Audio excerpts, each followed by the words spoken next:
So if you guys are pretty much having this problem, you put the key in, you can't start it at all. So one thing that we typically do, this helps, or disconnect the battery.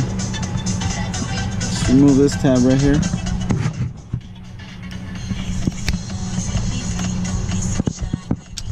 Remove this connector for about a second or two. Go back in.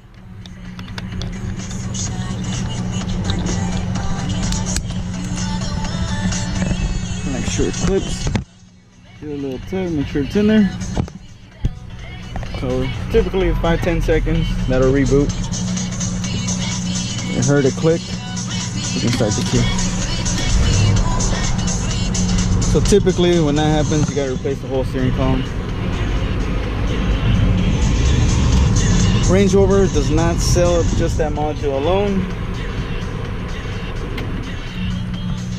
This one, in this case, we had to order 7 different columns. That's the piece that it's getting over there, the full assembly. So out of 7, that's the only one that was good.